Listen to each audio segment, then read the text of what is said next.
Ja, altså det første spørgsmål om, du har oplevet racisme både på banen og uden for banen? Nej, der er faktisk ikke. Aldrig? Nej, altså er det kun med henblik på mig, eller? Ja. Nej, så har jeg aldrig oplevet. Okay, men hvis det nu var, at du havde oplevet det, hvordan tror du så, du havde reageret? Selvfølgelig blive lidt ked af det, men som jeg bare yde lidt mere, ikke? Og Ja. give mig 100%. Selvfølgelig. Så bare vise, at hvad man kan vise, ikke? Jo, og hvordan tror du, at man kan komme til livs i professionelle fodboldspillere? Når man kan komme til livs... Altså komme racismen til livs.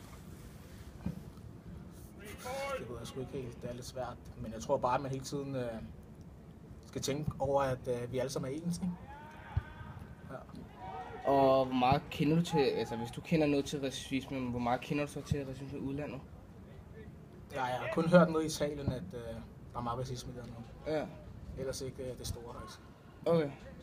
Og, eller jo, okay, så hvilke episoder, men det er Italien kun, eller hvad? Ja, præcis. Bare med, jeg har hørt noget med Balotelli, ikke? Jo. Ja, abelyd og sådan noget. Ja.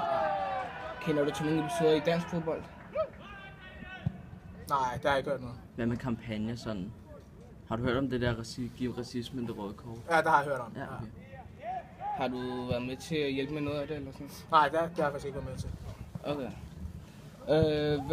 Hvad synes du, det skal have af konsekvenser for udøvende? Hvad synes du, at man skal have konsekvenser, hvis man for eksempel er racisme over for en spiller? Synes jeg, det skal give karantæne, ikke? Og en bøde i hvert fald. Ja. Jamen, tusind tak, fordi du gad at være med. Det var så lidt. Nå, ja.